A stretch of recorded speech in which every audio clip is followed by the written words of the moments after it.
यो पाँचवटा चिजलाई तपाईँहरूले लिएर हिँड्नुभयो भने अवेरनेसको मतलब हाम्रो नानीहरूले के गर्दैछ, कसो गर्दैछ, कहाँ जाँदैछ, भोटमा कोसित बात हुँदैछ, कोसित बोल्दैछ है, यो अवेरनेस राख्नुपर्छ। अहिले नानीहरू मोबाइलमा यति साह्रो व्यस्त हुन्छ, हामीले यो अवेर गरेन भने कि यो नानीहरूले चाहिँ कहाँ के गर्दैछ, कसो गर्दैछ, त्यो हामीले बुझ्यौँ भने हाम्रो नानीहरूलाई हामीले सम्हाल्नु साह्रो पर्छ।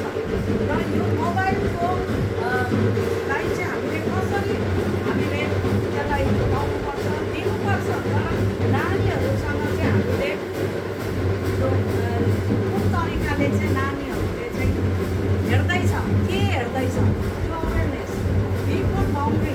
जब नानीहरू सानो सानो हुन्छ, आमा बाउले के गर्छ, बाउन्ड्री बनाइदिन्छ कि त्यो नानी पानी सरेर उतातिर नजाओस्, बाहिरतिर नजाओस् भनेर। घरमा बाउन्ड्री हुनु बहुत जरुरी छ। बाउन्ड्री हामीले आफ्नो घरको बाउन्ड्री कस्तो किसिमले नानीहरूलाई राखेको छ त्यो याद गर्नुपर्छ। बाउन्ड्रीदेखि बाहिर हामीले नानीहरूलाई पठाउनु हुँदैन। सिफर कन्भर्सेसन, आमा यता मोबाइलमा बिजी, उता बाउ आफ्नो काममा बिजी। त्यस्तो हुँदाखेरि के हुन्छ, नानीहरूसित हाम्रो बातचित, हाम्रो कन्भर्सेसन भएन भने चाहिँ नानीहरूको दुनियाँ अलग्गै हुन्छ। अगर बाउ आमाले टाइम दिएन भने अर्को थर्ड पर्सनले नानीहरूलाई टाइम दिन्छ।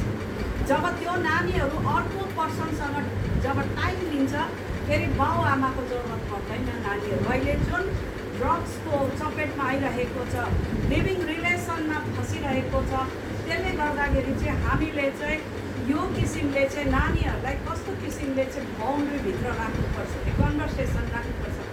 आमा बाबालाई मोबाइललाई छोडेर नानी आज स्कुलमा के भयो, तेरो कलेजमा साथी फ्रेन्डली भएर चाहिँ हामी विशेष आमा चाहिँ नानीहरूको एकदम फ्रेन्ड हुनुपर्छ, एकदम फ्रेन्डली बातहरू गर्नुपर्छ। उनीहरूको गर्लफ्रेन्डको पनि बोयफ्रेन्डको पनि बात गर्नु सकोस्, त्यो माहौल बनाउनुहोस्।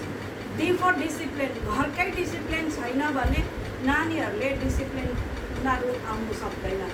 सुत्नेको टाइम, हाम्रो घरमा सुत्नेको टाइम कति बजीको हुनुपर्छ, कति बजी हामी उठ्नुपर्छ, नानीहरूलाई कुन समयमा हामीले पूजा गर्ने, प्रेयरमा बसाउने, त्यो डिसिप्लिनमा राख्नुपर्छ। अहिले हामीले त्यो डिसिप्लिनमा हामीले मेन्टेन गरेन भने नानीहरूको हामीदेखि हातबाट छुट्टिँदै जान्छ। ए फर इन्करेजमेन्ट, नानीहरूले यदि केही किसिमको उनीहरूको छेउमा अब एउटा मेडल लिएर आयो या कमै नम्बर ल्यायो भने नि बाउआमाको यो हुनुपर्छ, स्पेसली मदर्सको यो रोल हुनुपर्छ कि हामीले उनीहरूलाई इन्करेजमेन्ट गर्नुपर्छ। कोही बात छैन बेटा, यो पालि कम्ती आयो भने नि next time you will do it भनेर उनीहरूलाई encouragement, we have to encourage them. अगर हामीले इन्करेज गरेन, उनीहरूसँग कम्पेयर नगर्नुहोस् कसैको छोराछोरीसँग। फल्ना ढिस्काको नानीले त यति नम्बर ल्यायो, तेरो नम्बर चाहिँ किन कम्ती भनेर जब हामीले डिस्करेज गर्छौँ नि, डिस्करेज गर्दाखेरि चाहिँ उनीहरूको के हुन्छ, मन भाँचिन्छ। अनि त्यो मन भाँचिँदाखेरि चाहिँ के हुन्छ, त्यो नानीहरू अलग सङ्गतिमा जानु थाल्छ। उनीहरूले मेरो बाउलाई पनि मतलब छैन, आमालाई पनि मतलब छैन। जब हामी इन्करेज गर्छौँ नि नानीहरूलाई, त्यति बेला चाहिँ साँच्चै नै नानीहरूलाई आमाको त्यो माया प्रेममा लुटुपुटु हुँदै कम्ती नम्बर आओस्, बेसी नम्बर आओस्, चाहे उसलाई पढाइमा उसलाई if is not interested to play, उसलाई प्लेमा इन्ट्रेस्ट छैन, उसलाई डान्समा इन्ट्रेस्ट छ भने यस तँलाई डान्स टिचर राखिदिन्छु भनेर डान्स, त्यसलाई जबरजस्ती केही काम गर्नु मन लागेन भने पढाइमा तैँले पढाइ गर्नुपर्छ।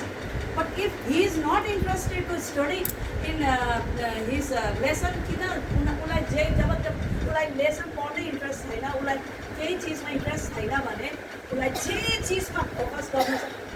तपाईँहरूलाई यही म भन्न चाहन्छु, इन्करेज।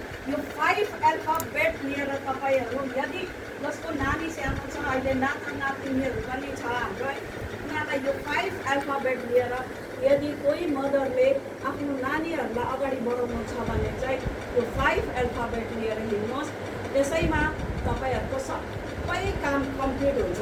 यो काम 5वटा एल्फाबेटलाई अगर हामीले लागू गरेन भने चाहिँ हाम्रो जीवन जिरो छ, हाम्रो नानीहरूको लागि पुरा भविष्य अन्धकार हुन्छ। यसरी यति भन्दै ह्याप्पी मदर्स डे भन्दै